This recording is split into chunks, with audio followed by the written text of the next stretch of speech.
Capítulo 1. Sob as placas do tempo. Quando o sol do Jurássico tarda em descer, a luz se alonga como uma lâmina dourada sobre as planícies antigas.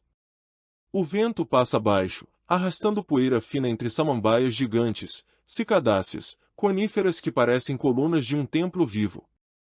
E, por um instante, o mundo moderno desaparece.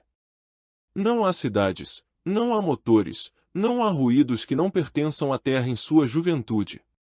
Há apenas o som da vida respirando, lento, pesado, imenso. É nesse cenário que algo se move. Primeiro, a sombra. Depois, a massa. Um corpo grande, arqueado, sustentado por pernas grossas, mais próximas do chão do que você esperaria de um dinossauro famoso. E então, como se o próprio animal carregasse um estandarte silencioso, surgem elas, placas altas, em dupla fileira, cortando o ar acima das costas. Uma silhueta impossível de confundir. Um ícone pré-histórico. Os Stegosaurus. Mas aqui está o detalhe que sempre escapa nos livros ilustrados, nos brinquedos, nos filmes. Ninguém sabe, com certeza, por que ele as tinha. E mais, ninguém sabe, com certeza, como ele usava aquela arma no fim da cauda, um feixe de espinhos tão intimidador que ganhou um apelido próprio, Tagomizir. Uma palavra inventada num quadrinho, que a ciência adotou com um sorriso discreto, como quem reconhece que até o humor pode batizar o medo. Placas e espinhos. Ornamentação e violência. Defesa e exibição. Calor e cor. Um animal que parece construído para levantar perguntas, não para oferecer respostas. E talvez seja por isso que o Stegosaurus continue nos assombrando, mesmo depois de mais de um século de escavações. Porque ele é um lembrete vivo, fossilizado, de que a natureza não se preocupa em ser óbvia. Ela experimenta. Ela tenta. Ela erra. Ela acerta. E deixa pistas, quebradas, enterradas, esperando que alguém, muito tempo depois, tente entender. O Jurássico Superior, entre aproximadamente 155 e 145 milhões de anos atrás, não era um mundo de monstros isolados em paisagens desertas. Era um planeta quente, com variações sazonais, rios que mudavam de curso, planícies aluviais, florestas abertas. Um lugar onde gigantes dividiam espaço. Onde o chão tremia de tempos em tempos, não por terremotos, mas pelo passo lento de saurópodes do tamanho de prédios, arrastando caudas como troncos, engolindo folhas sem pressa. E, em algum ponto dessa teia de vida, havia predadores. Carnívoros que não caçavam por maldade, mas por necessidade. Allosaurus, por exemplo, com dentes serrilhados, braços capazes de agarrar, sentidos treinados para detectar fraqueza. Um predador que não precisava ser o maior, apenas precisava ser oportunista. E é aí que o Stegosaurus entra, não como presa fácil, mas como um enigma armado. Imagine, por um segundo, você olhando para ele de frente. A cabeça parece pequena demais para o corpo, baixa, quase tímida. Os olhos ficam mais próximos do chão do que do céu. O pescoço é curto. O peito é largo. E as placas, vistas de frente, formam uma muralha irregular, como folhas de pedra crescendo da pele. Não são escudos lisos. Não são armaduras perfeitas. São estruturas que parecem ter sido colocadas ali por um artesão indeciso, como se o design tivesse sido guiado por algo. Agora imagine a cauda. Ela não é apenas uma extensão. Ela é um instrumento. Musculosa, flexível, capaz de se mover como um chicote. E no fim, 4 espinhos longos, afiados, dispostos como punhais. Não para cortar, mas para perfurar. Não para intimidar, mas para atravessar. Há fósseis que sugerem colisões, ossos de predadores com marcas compatíveis, vértebras e costelas feridas, histórias silenciosas de encontros que terminaram mal para quem escolheu o alvo errado. Mas, se o Stegosaurus tinha uma arma tão clara, por que ele também carregava placas tão estranhas? Essa é a pergunta que nos traz aqui. E é uma pergunta que parece simples, até você encostar nela. Por que cada hipótese abre uma nova porta, e atrás de cada porta há mais dúvidas? As placas poderiam servir como proteção, uma armadura contra mordidas. Mas, quando observamos sua estrutura, vemos que elas não são grossas como escudos. São mais finas do que parecem. Muitas tinham uma rede de canais internos, sugerindo irrigação sanguínea. Sangue, circulando perto da superfície, como se a própria placa fosse um radiador ou uma tela viva. Por quê? Para dissipar calor? Para absorver? Para mudar de cor? Para sinalizar? Alguns cientistas imaginaram o Stegosaurus como um animal que ligava e desligava sua temperatura, usando as placas como uma espécie de ar-condicionado biológico. Em um mundo quente, isso poderia ajudar. Mas o Jurássico tinha dias e noites, estações, sombras, água fria nos rios. Seria necessário tanto controle assim? Ou as placas serviam a algo ainda mais antigo, mais emocional, mais ligado ao jogo da sobrevivência? Exibição. Pense em pavões, em cervos, em peixes que brilham, em aves que inflaram penas ao longo de milhões de anos. Não para lutar, mas para ser visto. Para dizer: eu estou aqui. Eu sou forte. Eu sou saudável. Eu sou o escolhido. A seleção sexual é uma força silenciosa, quase poética, capaz de construir estruturas extravagantes, custosas, perigosas. Capazes de atrair, mas também de denunciar a presença a predadores. E se as placas dos Stegosaurus fossem isso? Um anúncio. Um painel. Uma assinatura viva. Só que há um problema, e ele é fascinante: as placas variavam. Em tamanho. Em forma. Em inclinação. Não eram todas iguais. E, em muitos indivíduos, parecem ter sido dispostas alternadamente, não em pares perfeitamente simétricos. Como uma fileira dupla desalinhada, criando um contorno ainda mais chamativo. Isso não é o tipo de coisa que você faz se a prioridade é apenas cobrir o corpo. Isso é o tipo de coisa que você faz se a prioridade é criar uma silhueta. E silhuetas importam. Em uma planície aberta, vista de longe, quem se destaca vive e morre por detalhes. Um corpo baixo pode se esconder atrás de vegetação, mas placas altas não escondem. Elas se oferecem ao céu. Elas dizem: olhe para mim. Elas podem confundir a variação de tamanho, fazer um animal parecer maior. Podem intimidar rivais, evitando brigas. Podem atrair parceiros, garantindo descendência. Podem, quem sabe, fazer tudo isso ao mesmo tempo. A cauda, por sua vez, poderia ser o argumento final. Um aviso que não precisava ser repetido. Porque o Stegosaurus não era veloz como um predador. Não era ágil como um pequeno herbívoro. Ele tinha outra estratégia: resistir e fazer o custo de atacá-lo ser alto demais. E então surge a imagem que poucos encaram de frente: um Allosaurus calculando. Ele observa, cheira o ar, mede o risco. Talvez o Stegosaurus esteja ferido. Talvez seja jovem. Talvez esteja sozinho. Mas talvez, apenas talvez, aquele rabo cheio de espinhos seja a última coisa que ele veja. No fundo, o Stegosaurus nos obriga a entender que evolução não é perfeição. É negociação. É compromisso. É uma soma de pressões invisíveis, algumas climáticas, outras sociais, outras violentas. É um equilíbrio instável entre ser visto e ser protegido, entre carregar adornos e carregar armas, entre gastar energia para existir e gastar energia para impressionar. E, aqui, bem no começo desta jornada, nós vamos fazer uma promessa: não vamos tratar suas placas e seus espinhos como enfeites de museu. Vamos tratá-los como pistas. Como evidências. Como perguntas gravadas em osso. Por quê? Quando olhamos para o Stegosaurus, não estamos apenas olhando para um dinossauro. Estamos olhando para um problema científico em formato de criatura. Um animal que viveu em um mundo que ninguém filmou, que morreu sem deixar explicações, e que voltou, não como carne, mas como rocha, exigindo interpretação.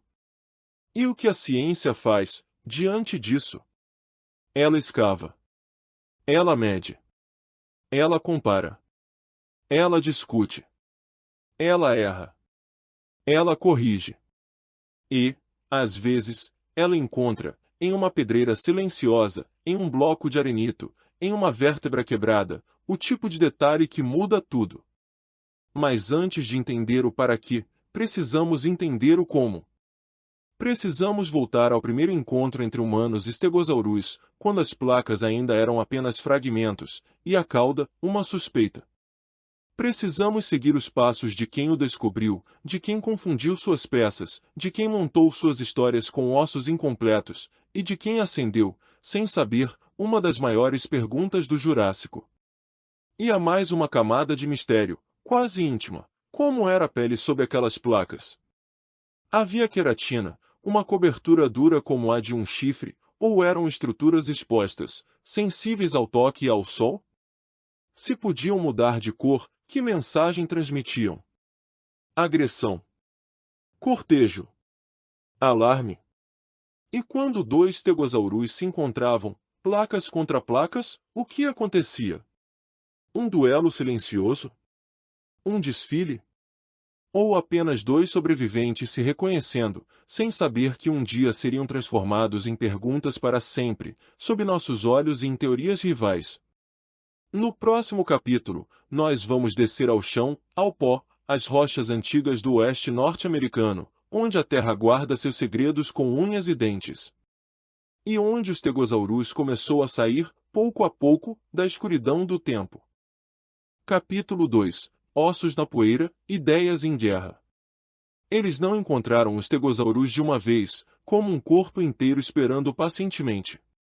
Não. O stegosaurus surgiu do jeito que a pré-história costuma se revelar, em pedaços, em sombras, em fragmentos que parecem pequenos demais para carregar um mito. Um osso aqui, uma placa ali, um espinho que ninguém entende, e, no meio disso, homens do século XIX tentando dar sentido ao impossível. Volte no tempo, não ao Jurássico, mas a uma América que ainda estava se expandindo para o oeste. Trens cortando pradarias, cidades nascendo à beira de rios, e um apetite por descobertas. A ciência vivia um momento febril. Cada fóssil era um troféu. Cada novo dinossauro era uma manchete. E, por trás das picaretas e dos mapas, havia rivalidade, vaidade, pressa. Uma corrida por nomes, por glória, por lugar na história. Esse período ganharia um nome que parece exagero, mas não é: as Guerras dos Ossos. Dois homens, dois impérios acadêmicos, e um deserto inteiro sendo revirado como se a própria terra tivesse virado campo de batalha. De um lado, Edward Drinker Cope. Do outro, Othniel Charles Marsh. Eles financiavam expedições, contratavam caçadores de fósseis, subornavam informantes, e disputavam cada vértebra como se fosse ouro. E foi nesse clima, nessa poeira, que o stegosaurus apareceu. Os mensageiros dessa descoberta não eram, muitas vezes, professores de universidade, mas coletores de campo. Arthur Lakes, geólogo e professor, enviou a Marsh notícias e ossos vindos do Colorado, acendendo a disputa como quem risca um fósforo no capim seco.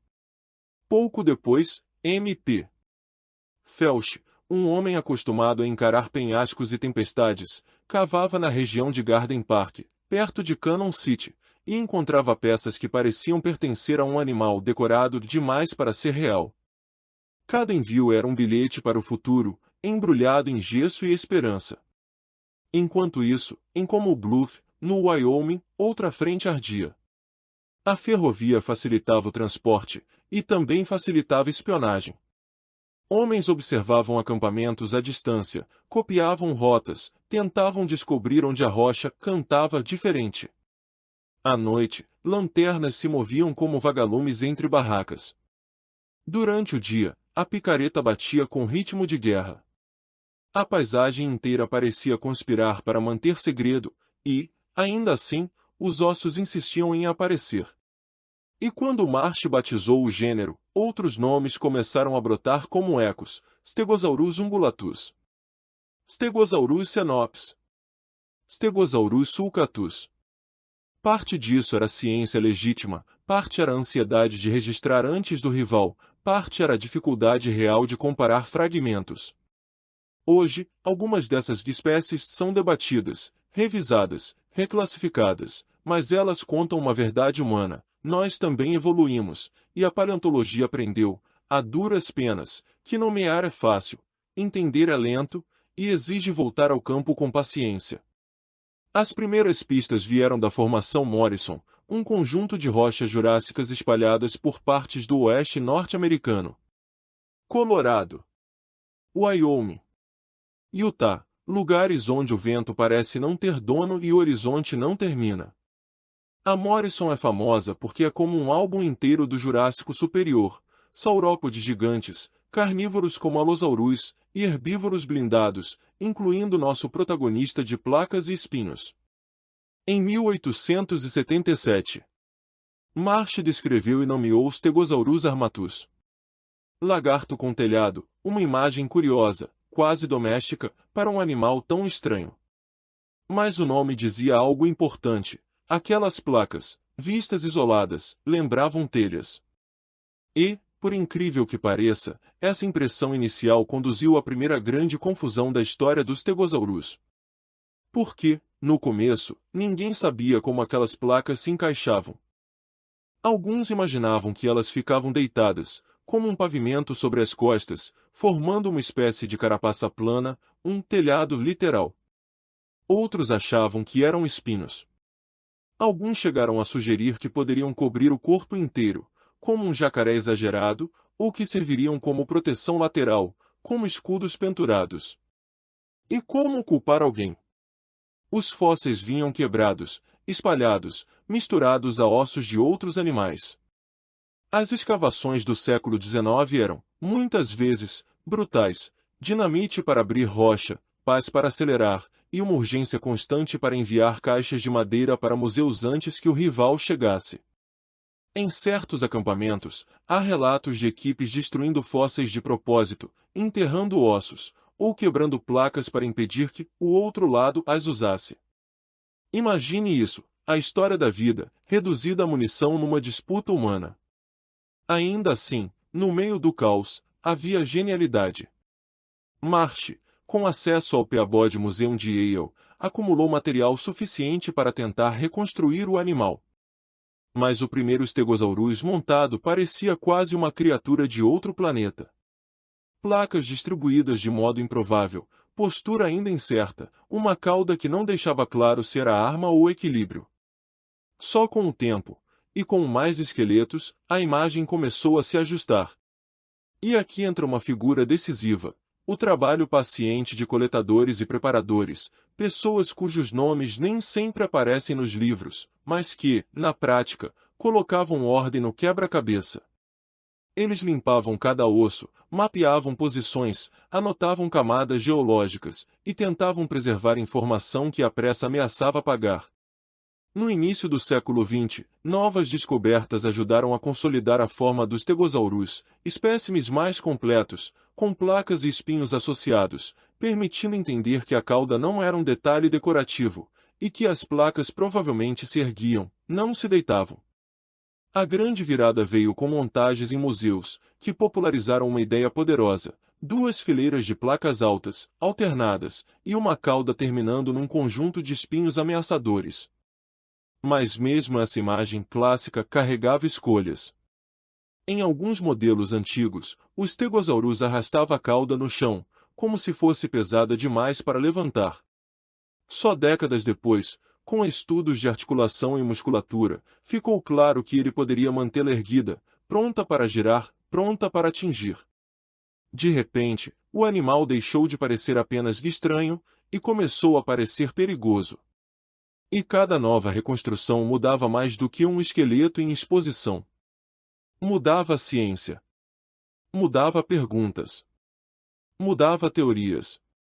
Porque, quando você decide onde vai uma placa, Você decide o que ela pode fazer. Se ela fica deitada, pode proteger. Se ela fica em pé, pode mostrar. Se ela tem irrigação intensa, pode regular calor ou cor. Se ela é coberta por queratina, pode ser mais resistente. Se ela é exposta, pode ser sensível, viva, pulsando sob o sol jurássico. A história dos stegosaurus é também a história da paleontologia amadurecendo. No século XIX, nomear era vencer. No século XX, medir passou a importar. No século XXI, entender função virou obsessão. E tudo começou ali, em cânions e pedreiras, com gente segurando ossos como se segurasse chaves de um mundo perdido. Há uma cena que vale imaginar, um coletor ajoelhado, removendo areia com um pincel improvisado, até que a borda de uma placa aparece. Não inteira, apenas uma curva. Ele não sabe ainda o que é. Ele não sabe que aquela forma, milhões de anos depois, estaria em camisetas, em logotipos, em telas. Ele só sabe que algo antigo está saindo da rocha, e que, se ele errar, pode quebrar para sempre. E quando ele ergue aquela peça, pesada e fria, talvez sinta algo que não cabe em relatórios, a sensação de tocar o tempo. A partir dessas primeiras descobertas, o stegosaurus virou um símbolo. Um herbívoro que parecia desafiar categorias.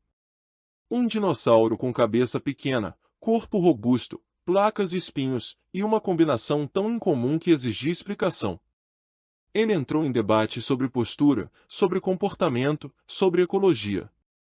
Ele ajudou a mostrar que o Jurássico não era feito apenas de gigantes de pescoço longo e predadores de dentes afiados, mas de uma diversidade de estratégias, de vidas paralelas, entrelaçadas na mesma planície.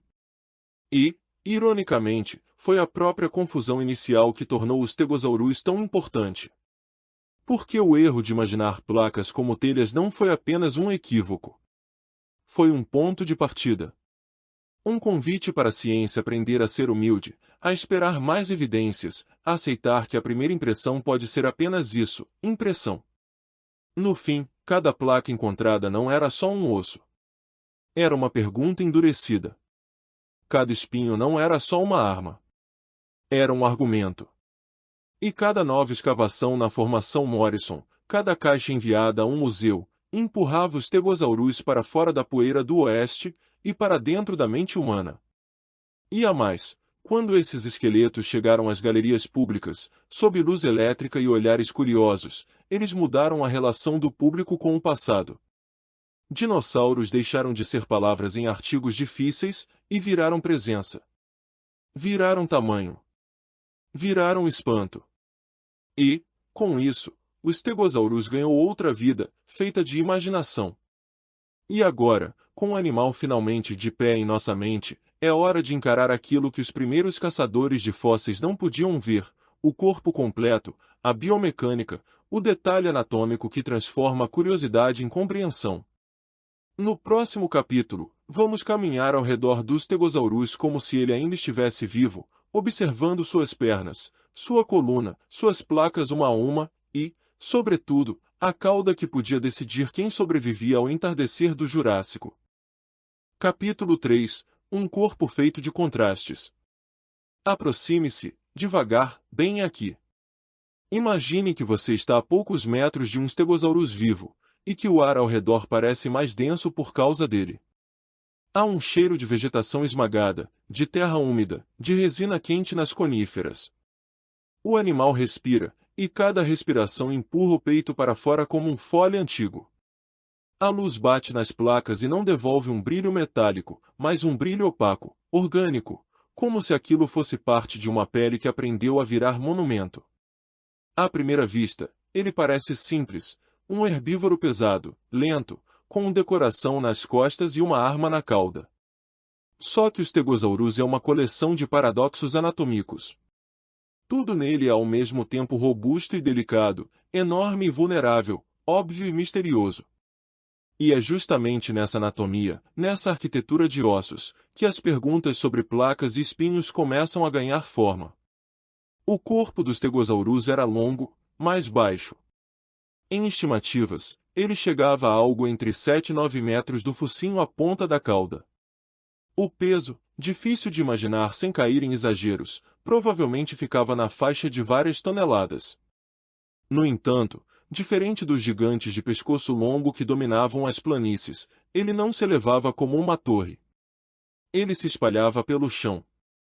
A coluna arqueava para cima na região dos quadris, criando uma silhueta que sobe e desce, como uma onda petrificada sob o sol.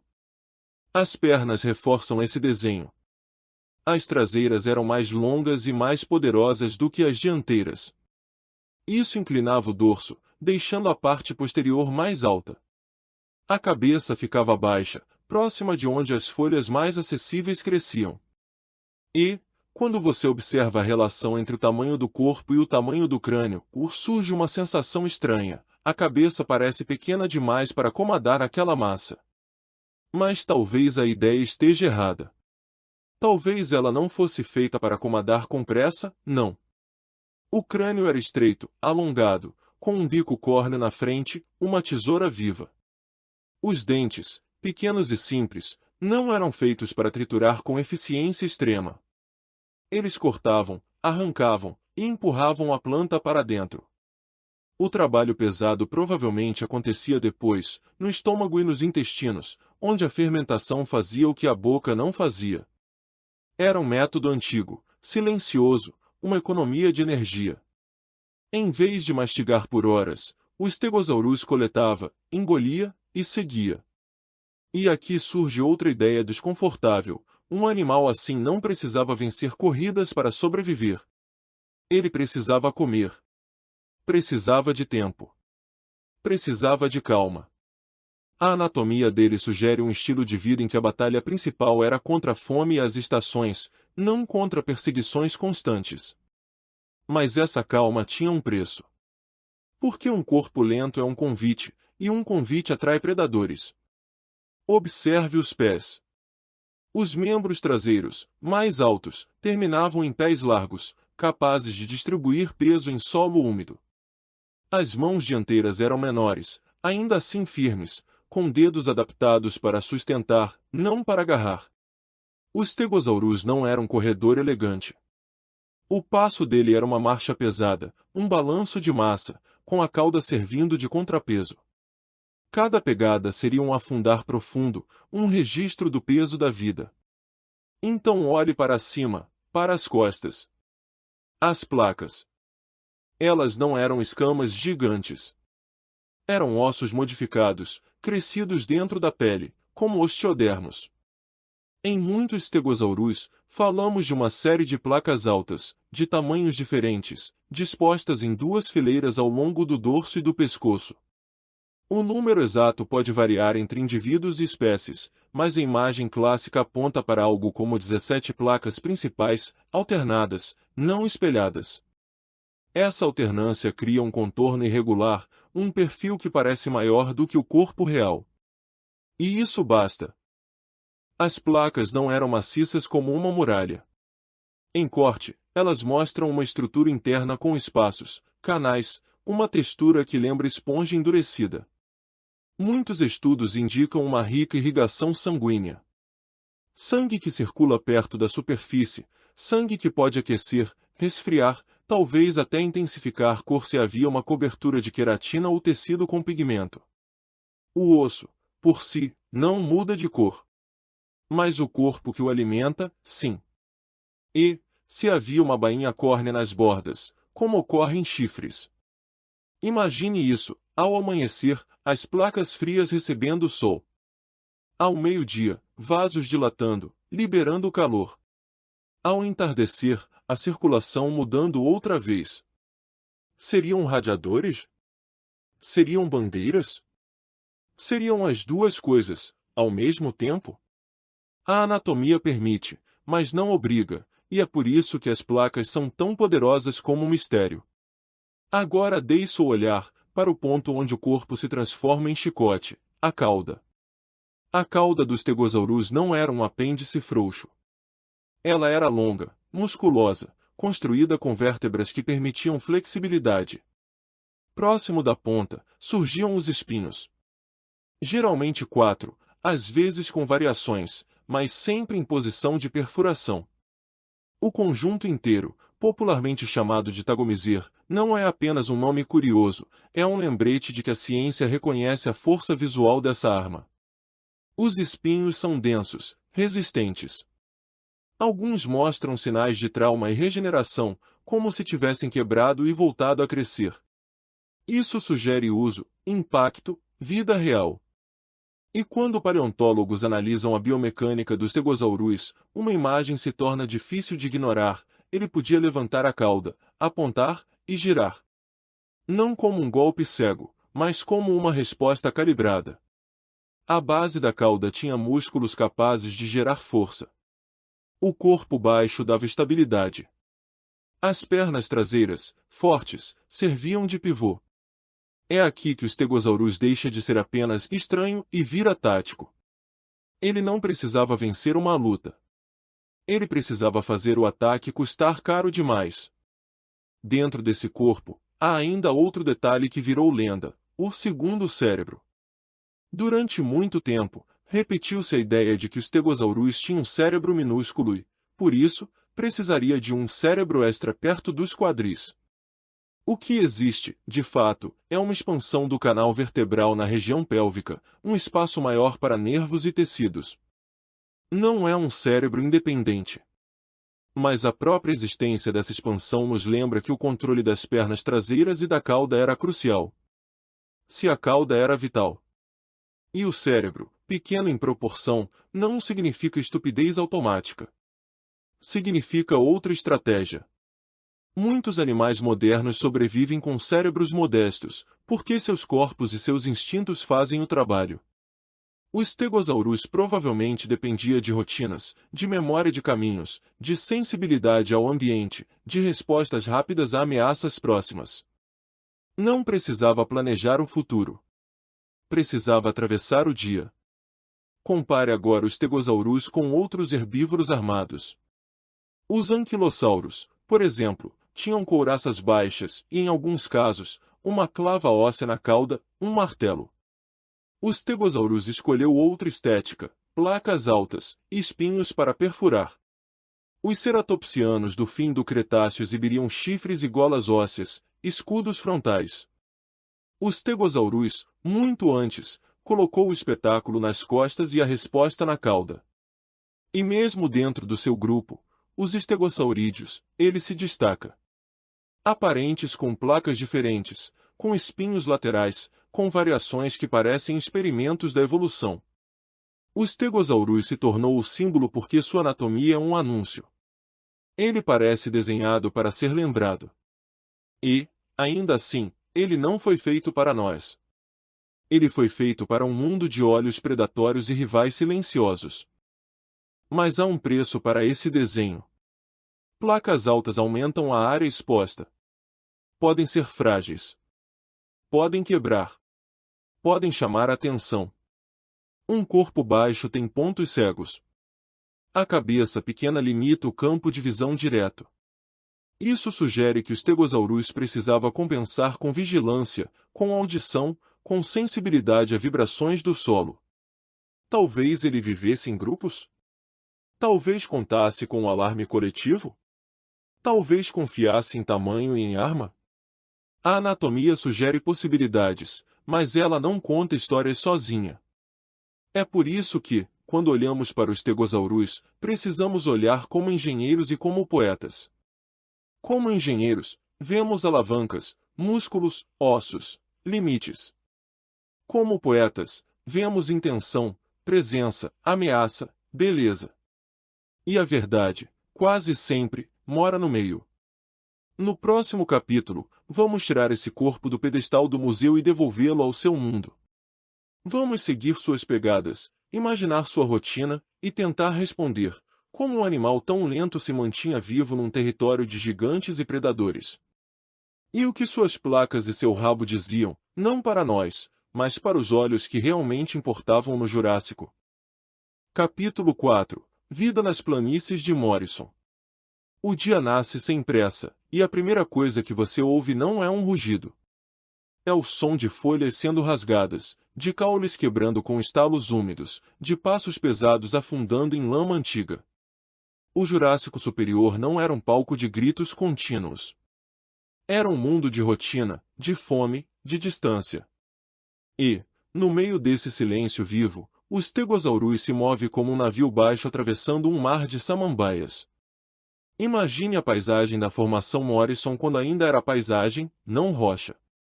Rios largos serpenteiam por planícies aluviais, transbordam na estação das chuvas, deixam bancos de areia e canais abandonados quando recuam. Aqui e ali, bosques de coníferas erguem sombras longas.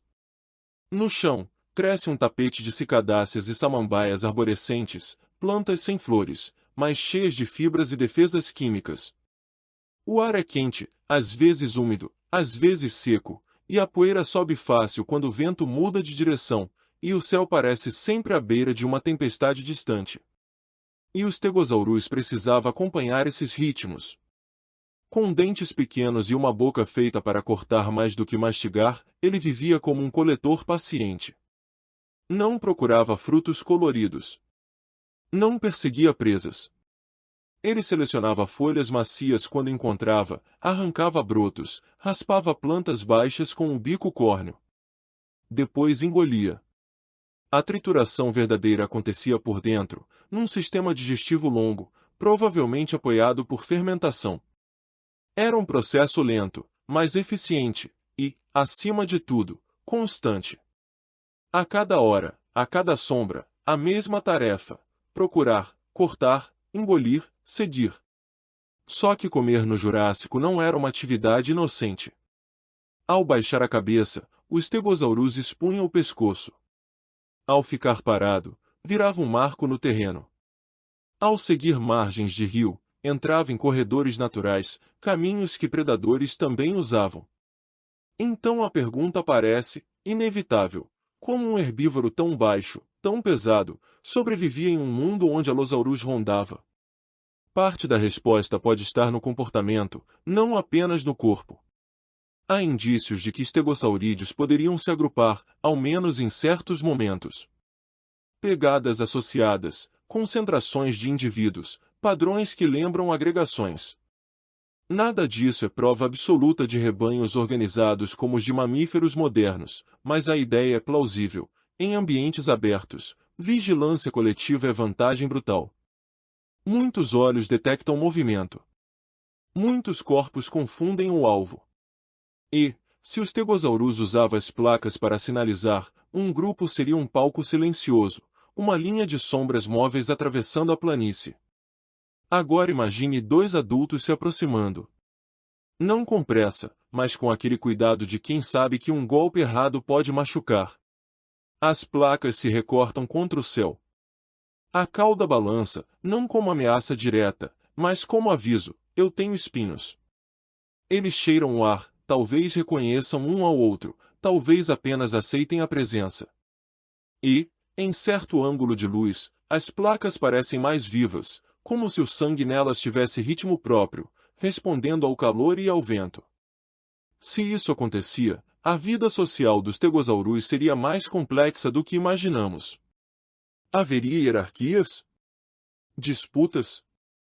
Desfiles? Ou apenas encontros breves, motivados por estação e instinto? É difícil dizer. Mas uma coisa é clara: placas seriam inúteis se ninguém pudesse vê-las. E, no Jurássico, ser visto podia significar duas coisas opostas: atrair parceiro e atrair morte. Por isso, o Stegosaurus precisava dominar um equilíbrio, permanecer perto de alimento e água, mas não ficar previsível. A planície aluvial oferece recursos, mas também cria armadilhas. Predadores aprendem trilhas. Eles esperam em curvas de rio, em bosques onde a visão falha, em margens de barro profundo, onde uma presa lenta pode escorregar. Um Stegosaurus atento evitaria entrar sozinho em lugares fechados. Preferiria áreas abertas, onde pudesse girar o corpo, onde a cauda tivesse espaço. E a cauda era trabalho. Pense no momento em que um Allosaurus se aproxima. Não como vilão cinematográfico, mas como animal faminto, avaliando o risco. Ele não precisa derrubar um saurópode. Precisa encontrar algo mais fácil. Um jovem, um doente, um distraído. Ele avança em zigue-zague, testando. O Stegosaurus ergue a cabeça, sente vibração, gira o corpo para proteger o flanco, e coloca a cauda entre ele e a ameaça. Essa é a lógica, frente e dentes não são sua arma. Sua arma está atrás. E quando a cauda se move, ela não é lenta como o resto. Ela pode estalar. Pode atravessar ar com velocidade suficiente para perfurar carne, para quebrar osso. Há fósseis de predadores com perfurações compatíveis, e isso nos dá algo raro em paleontologia, um diálogo entre espécies, gravado em trauma. A cauda não era só o último recurso. Era argumento. Um predador que aprendesse uma vez, talvez evitasse repetir, e a memória do ferimento viraria instinto.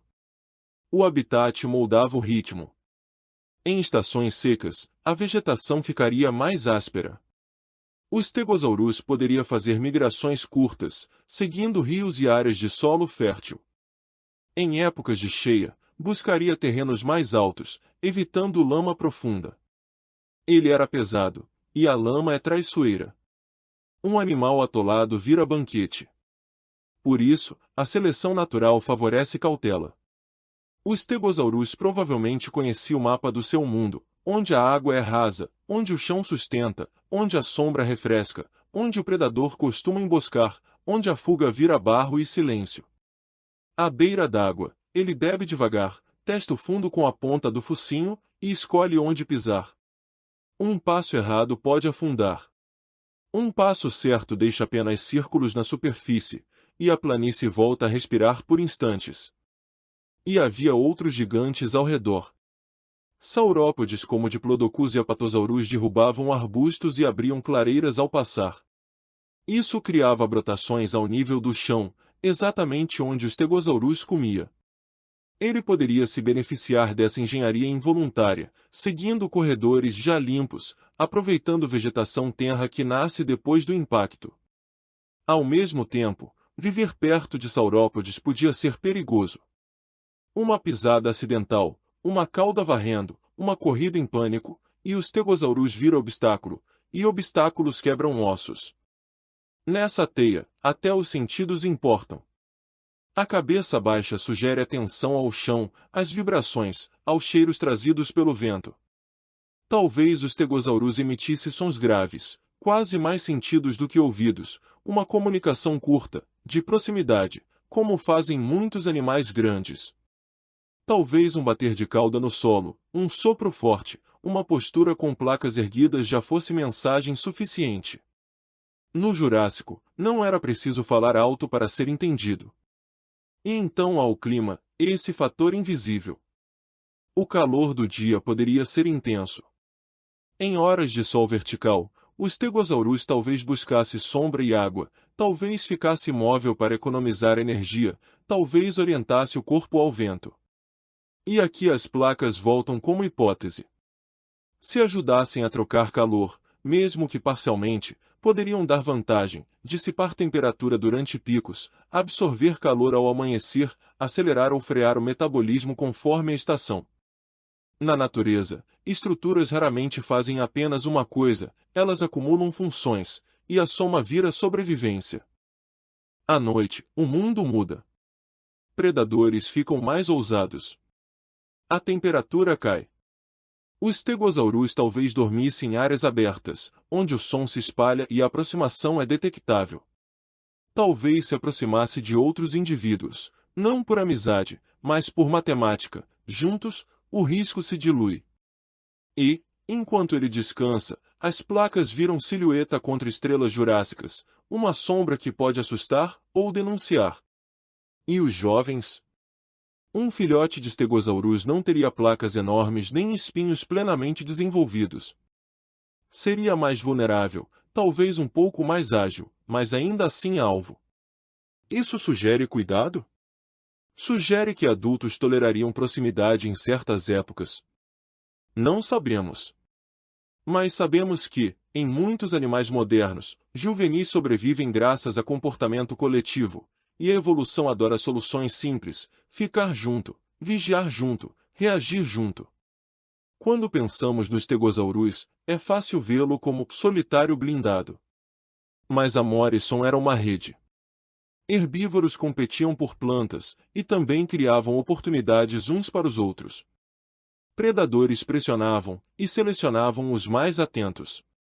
O Stegosaurus existia nesse fio. Sua anatomia é uma resposta, e seu comportamento é a continuação dessa resposta em movimento. Então, para que serviam as placas e o rabo cheio de espinhos no cotidiano? Talvez para dizer não vale a pena. Talvez para dizer eu estou saudável. Talvez para dizer eu estou aqui. Talvez para dissipar calor quando o sol castigava. Talvez para confundir o olhar de um predador, fazendo o corpo parecer maior do que é. Talvez tudo isso junto, somando vantagens pequenas até virar uma forma inesquecível. E é nesse ponto que o mistério fica mais nítido, não mais fraco. Porque, quando entendemos o Stegosaurus como animal vivo, não como esqueleto, percebemos que cada teoria precisa caber num mundo real: rios, estações, fome, medo, cortejo, competição. Um mundo onde placas não são apenas placas. São tecido, sangue, calor e mensagem.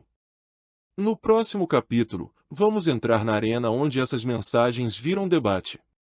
Vamos ver como cientistas discordam, testam, derrubam e reconstruem hipóteses sobre placas e espinhos, e por que, mesmo hoje, o Stegosaurus continua guardando segredos sob a luz do laboratório. E sob a poeira do deserto. Capítulo 5. O segredo nas placas, a ciência em disputa. Há um momento em toda investigação em que a luz do laboratório parece insuficiente, e o deserto volta a falar mais alto. No caso do Stegosaurus, esse momento acontece sempre que alguém aponta para as placas e diz, com confiança, era para isso. Porque, por trás de cada frase definitiva, existe uma batalha silenciosa entre hipóteses. E, em paleontologia, hipóteses não morrem por opinião, elas morrem por evidência. Durante mais de um século, as placas do Stegosaurus foram um tipo de estrutura que convida a explicações rápidas. Armadura, disseram alguns. Telhado, imaginaram os primeiros. Radiador, propuseram outros. Exibição, defenderam muitos. E então veio a cauda, o conjunto de espinhos que não se parece com nada discreto, e a pergunta mudou: era defesa pura, ou havia também mensagem? A teoria mais antiga e mais intuitiva é a da proteção, placas como escudos, uma barreira contra mordidas. Faz sentido, à primeira vista. Um herbívoro lento precisa de defesa. Um predador como o Allosaurus tinha dentes capazes de rasgar. Logo, placas seriam uma armadura dorsal. Mas o problema aparece quando você olha a placa como osso, não como desenho. Muitas placas são relativamente finas para serem escudo ideal. Além disso, elas ficam no topo do corpo, onde mordidas diretas seriam menos comuns do que ataques ao flanco ou às pernas. E existe outro detalhe incômodo: placas não cobrem tudo.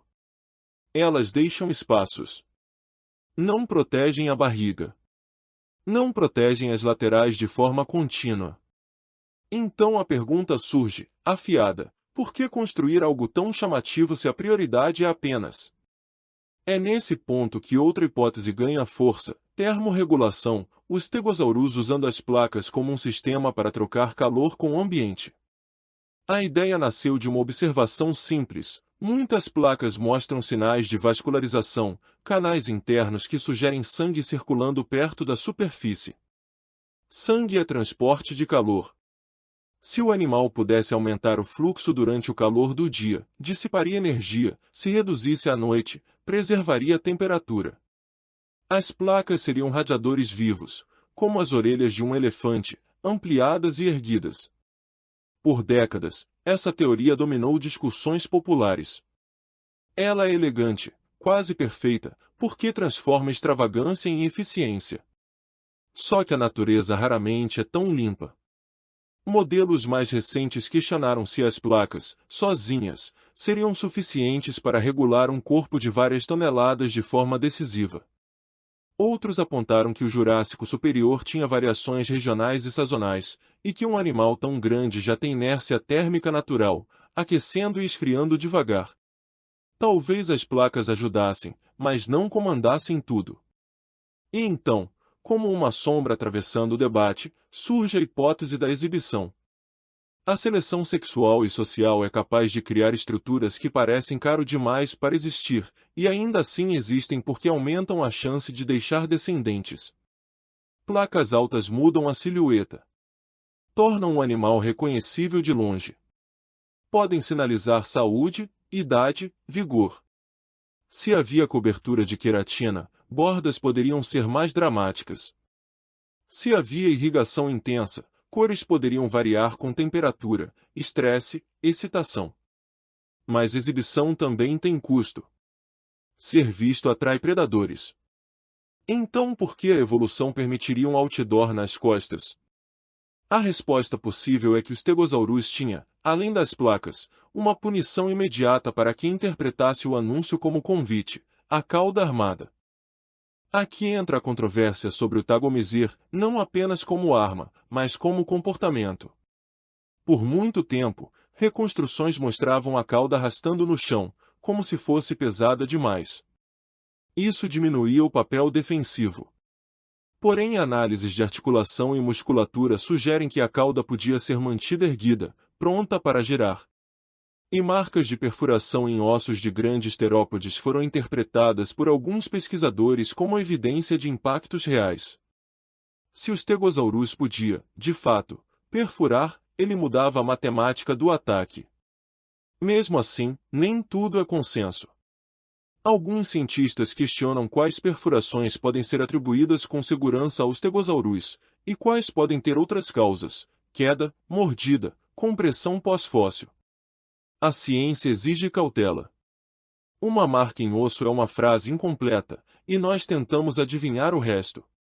Outro ponto de disputa é a própria disposição das placas. Alternadas? Em pares? Em que ângulo? Pequenas diferenças mudam a função.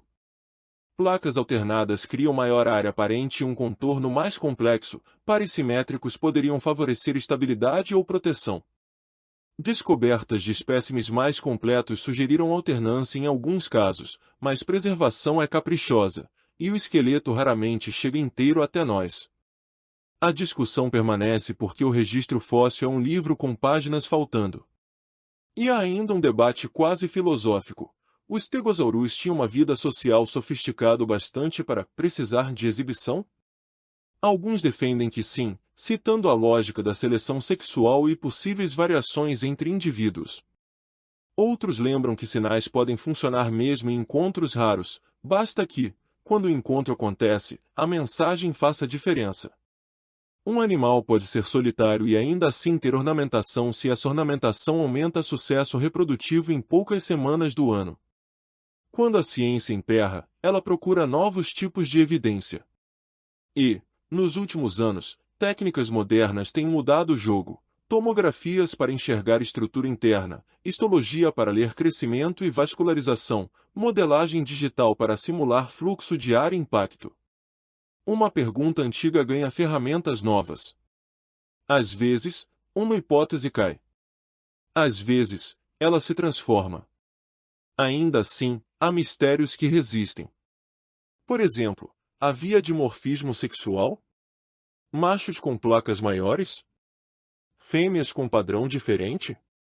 Ou variações eram apenas idade e espécie? Sem uma amostra enorme e bem preservada, essa resposta é difícil. Outro mistério, a cobertura externa. Placas eram expostas, como osso sob pele fina, ou tinham bainha córnea que mudava cor e resistência. Sem impressões de pele claramente associadas, o debate fica aberto. E a extinção dos Stegosaurus? Aqui, a controvérsia é menos dramática e mais ecológica. O Stegosaurus desaparece no fim do Jurássico, antes do grande evento do fim do Cretáceo. Não foi um apocalipse único, Foi mudança gradual, climas variando, ecossistemas mudando, grupos novos surgindo. Estegosaurídeos diminuem, anquilossauros e outros herbívoros blindados diversificam em partes do mundo. Talvez o Stegosaurus, como linhagem específica, tenha perdido espaço num cenário em transformação, onde outras estratégias defensivas e outros hábitos alimentares se saíram melhor. Mas mesmo isso é discutido, porque fósseis são amostras, não censos. A ausência de registro pode ser ausência de preservação. Pode ser geologia. Pode ser sorte. A ciência aprende a viver com essa incerteza. No coração dessas controvérsias existe uma verdade simples: o Stegosaurus é um animal construído para múltiplas pressões ao mesmo tempo. Predadores, clima, competição, reprodução. As placas podem ter começado com uma função e depois sido capturadas por outra. A cauda pode ter servido para defesa e também para comunicação, um balanço, um estalo, um aviso visual. E é por isso que, mesmo hoje, quando um pesquisador olha para uma placa sob microscópio, ele não está apenas olhando para osso. Ele está tentando ouvir um comportamento perdido. Ele está tentando descobrir se aquele canal interno era calor, ou cor, ou ambos. Ele está tentando reconstruir um mundo inteiro a partir de uma estrutura que o tempo escolheu preservar. Há também a controvérsia sobre inteligência e postura. O velho mito do segundo cérebro ainda aparece em conversas, mas hoje é tratado como o que realmente é: uma expansão do canal vertebral para nervos e tecidos ligados ao controle da região pélvica e da cauda. Ainda assim, a pergunta moderna é mais interessante: quanto controle fino o Stegosaurus tinha sobre a cauda em combate? Alguns modelos sugerem golpes laterais amplos, outros apontam limitações de alcance. E o número de espinhos? 4 é o retrato clássico, mas há espécimes e interpretações sugerindo variação. Um espinho a mais ou a menos muda ângulo, muda risco, muda estratégia. E existem as cicatrizes. Placas e espinhos às vezes exibem fraturas curadas, sinais de trauma e remodelação óssea. Para alguns, isso indica confrontos entre indivíduos, talvez disputas sociais. Para outros, indica acidentes, quedas, impactos em fuga. Sem a cena, resta o padrão: lesões repetidas em pontos específicos sugerem comportamento, lesões aleatórias sugerem azar. A discussão continua porque cada fóssil é uma estatística de um único corpo. Até o tamanho real do Stegosaurus entra em debate quando novas medições aparecem. Reconstruções antigas o tornavam mais pesado, mais lento. Reconstruções modernas refinam proporções, centro de massa, amplitude de movimento. E toda vez que o corpo muda, a função muda junto. No fim, o consenso mais forte hoje é um consenso curioso: placas e espinhos eram parte de um sistema. Um sistema de sobrevivência e comunicação. Um sistema que funcionava, mesmo sem ser perfeito. E é justamente essa imperfeição que torna o Stegosaurus tão humano de estudar. Ainda. No próximo capítulo, nós vamos sair do debate e olhar para o que ficou, o legado científico e cultural do Stegosaurus, e o que suas placas ainda nos ensinam sobre evolução, sobrevivência e mistério. Capítulo 6. As placas que ficaram.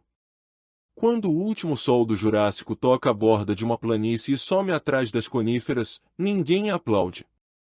Não há música. Não há despedida. Há apenas a vida seguindo, até que, em algum dia comum, um Stegosaurus cai e não se levanta. A carne vira silêncio. O silêncio vira pedra. E a pedra, milhões de anos depois, vira pergunta.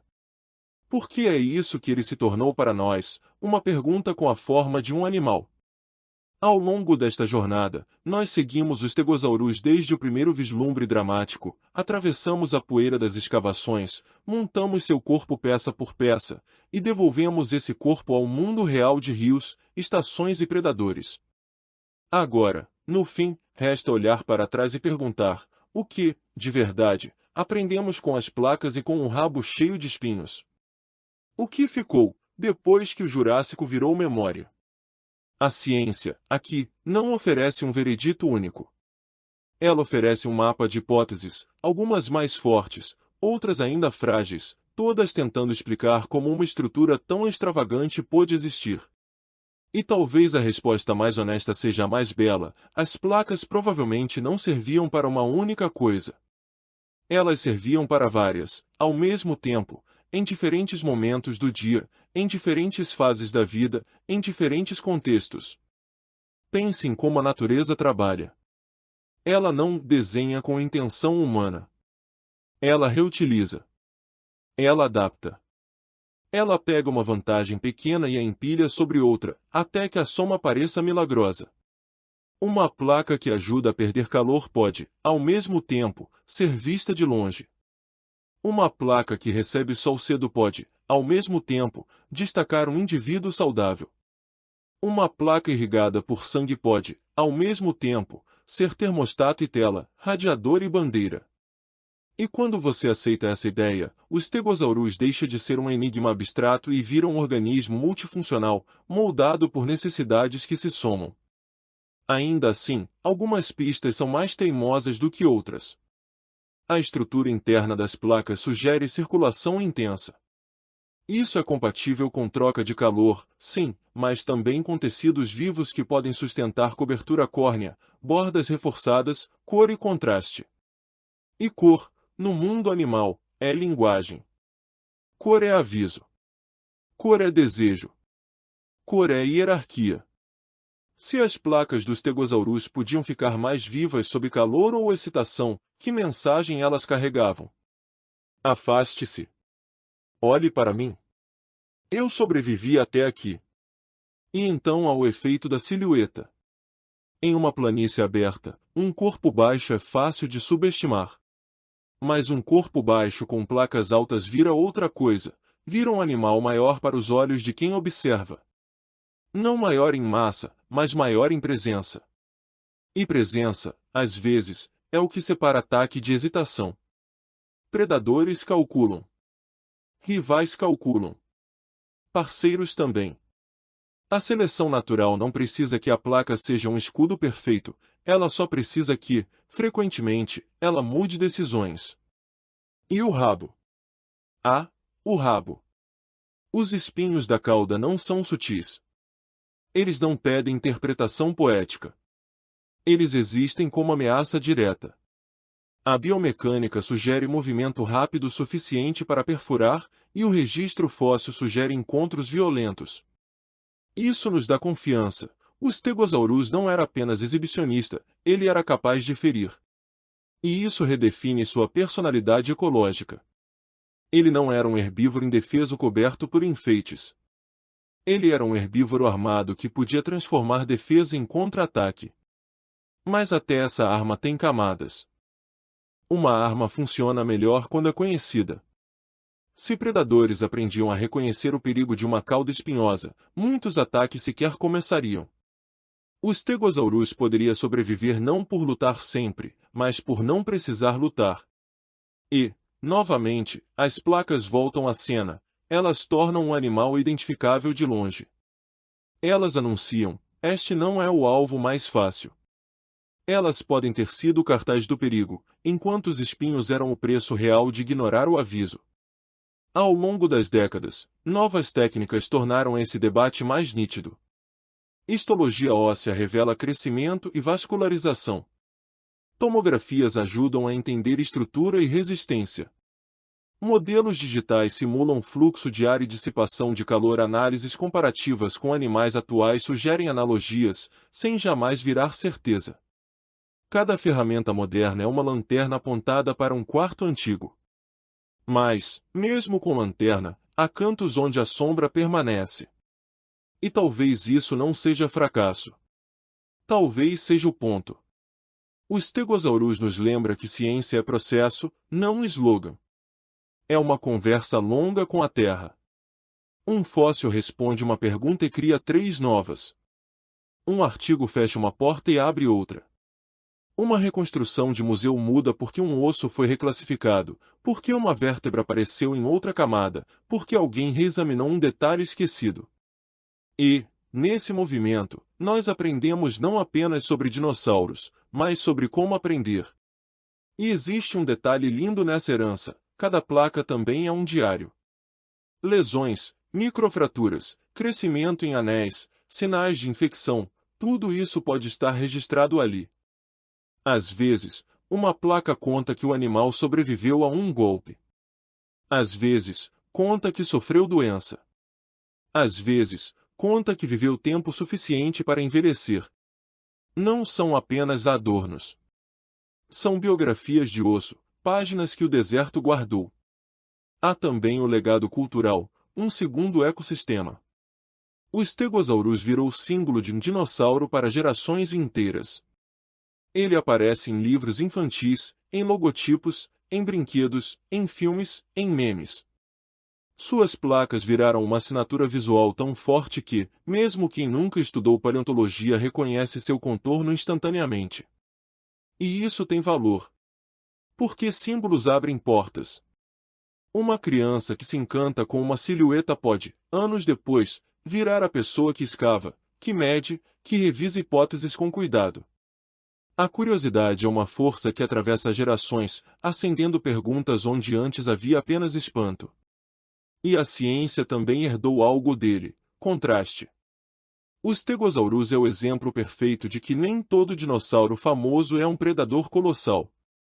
Ele mostra que evolução produz extravagância em herbívoros, que defesa pode ser ativa, que beleza pode nascer de pressão e risco.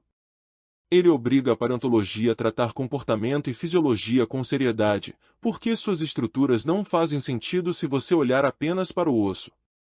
Você precisa imaginar pele, sangue, calor, ambiente, precisa imaginar o animal respirando. Ainda existem perguntas abertas que parecem pequenas, mas têm peso de montanha. As placas eram sempre alternadas, ou variavam com idade e espécie.